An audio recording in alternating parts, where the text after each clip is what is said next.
warahmatullahi wabarakatuh. Hai kawan-kawan, kami dari kumpulan mentor-menti Abu Ubaidah Al-Jarrah 3 As-Saff. Hari ini kami nak menyampaikan kisah sahabat Nabi Muhammad sallallahu alaihi wasallam yang itu Abu Ubaidah Al-Jarrah. Kisah hidupnya. Siapakah Abu Ubaidah Al-Jarrah? Hari ini kita akan membicarakan biodata salah seorang sahabat Nabi yang dijanjikan masuk ke dalam syurga. 1. Beliau termasuk dalam golongan para sahabat yang awal memeluk agama Islam dan juga termasuk ke dalam golongan 10 orang sahabat yang dijamin masuk syurga. Beliau merupakan sahabat kepercayaan Rasulullah SAW dan banyak mendapatkan misi-misi penting dari baginda. 3. Beliau memiliki wajah yang berseri dan matanya bersinar bagaikan bulan purnama. Sifatnya yang selalu lemah lembut dan ramah membuatkan orang-orang bersimpati kepadanya. Akan tetapi jika sedang berada dalam suatu urusan yang penting, beliau berubah menjadi seperti singa yang siap menerkam buruannya. Masuknya Abu Ubaidah ke dalam Islam.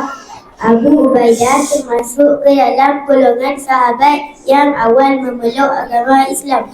Sehari selepas Abu Bakar As-Siddiq memeluk agama Islam, beliau juga ikut mendapatkan hidayah untuk mengucapkan lafaz syahadah dan menjadi seorang Muslim. Beliau memeluk Islam melalui ajakan dari Abu Bakar As-Siddiq. Kisah Abu Ubaidah Al-Jarrah dengan sifat mulia. Pada suatu hari di perang Uhud dan pada waktu ketika pasukan Islam sedang kacau balau dihantam balik oleh pasukan kafir Quraisy. Banyak sekali orang-orang munafik yang bersembunyi dalam pasukan Muslim. Pada saat itu melarikan diri dan medan perang. Lalu datanglah Abu Ubaidah dari jauh dengan berlari mendekati baginda Rasulullah SAW. Beliau berlari tanpa rasa ketakutan sedikit pun terhadap pasukan musuh. Kemudian di samping Rasulullah SAW, beliau mendapati bahawa pipi Rasulullah SAW telah cedera disebabkan tertembusnya dua rantai pelindung kepala yang dipakai baginda. Lalu setelah itu Abu Ubaidah pun berusaha untuk segera mencabut rantai tersebut dari pipi Rasulullah SAW. Beliau mencabut rantai besi tersebut dengan menggunakan giginya.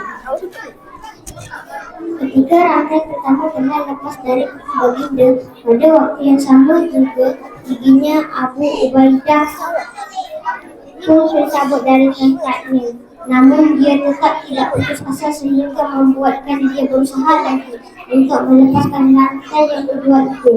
Beliau masih menggunakan giginya untuk mengeluarkannya.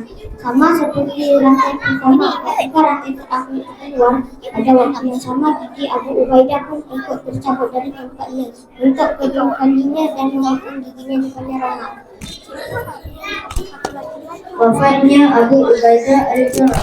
Abu Ubaidah wafat pada tahun 18 Hijrah di Urdun yang terletak di dalam wilayah Syam dan pada saat itu beliau sudah berumur 58 tahun. Pada suatu hari, wilayah Syam sedang dilanda wabak penyakit taun. Beliau sempat dipanggil balik ke Mekah oleh Khalifah Umar bin Al-Khattab, namun beliau menolak panggilan tersebut kerana ingin bersama dengan pasukan Muslimin yang berada di Syam bersamanya. Pada akhirnya, beliau wafat disebabkan penyakit taun yang sedang menyebar luas di negeri Syam. Sebelum wafat, beliau sempat berpesan kepada tenteranya, dirikanlah solat kalian, tunaikanlah zakat yang menjadi kewajipan kalian, berpuasalah kalian di bulan Ramadan, bersedekahlah dengan harta kalian. Tunaikanlah ibadah haji dan umrah dan janganlah lupa untuk saling menasihati sesama kalian. Berikanlah nasihat yang baik kepada pemimpin kalian. Jangan pernah berbohong dan jangan pernah tertipu dengan kekayaan dunia. Sesungguhnya Allah telah menetapkan ajal bagi setiap manusia. Oleh sebab itu, seluruh manusia pasti akan mati. Orang yang beruntung di antara kalian adalah mereka yang paling taat Allah Subhanahu Wa Taala dan yang mempunyai banyak sekali bekalannya untuk dibawa ke akhirat. Selepas mengakhiri pesanannya itu, beliau melihat kepada Muaz bin Jabal radhiyallahu anhu dan mengatakan, "Wahai Muaz, imamkanlah solat mereka." Selepas mengatakan itu, Abu Ubaidah pun menghembuskan nafas terakhirnya.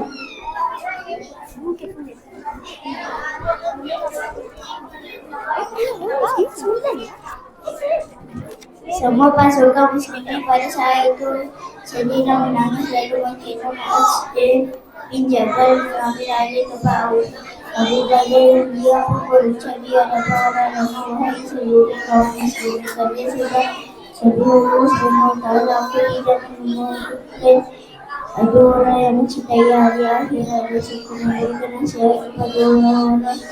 Oleh kerana itu kasihanilah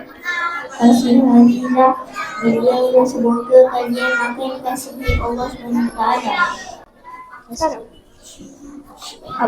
Abu Ubaidah dikebumikan di kawasan yang pernah beliau bebaskan dari kekuasaan Rom dan faksi itu yaitu di Urdun dan sekarang adalah negara Jordan. Hadis berkaitan dengan Abu Ubaidah al-Jarrah. Sebuah hadis tentang perkataan Rasulullah SAW yang menggambarkan betapa besarnya kepercayaan baginda terhadap Abu Ubaidah. Pada waktu itu, Rasulullah SAW memegang tangan Abu Ubaidah yang bersabda, "Sesungguhnya setiap umat memiliki orang kepercayaan dan orang kepercayaan umat ini adalah Abu Ubaidah bin al-Jarrah." Sekian, terima kasih.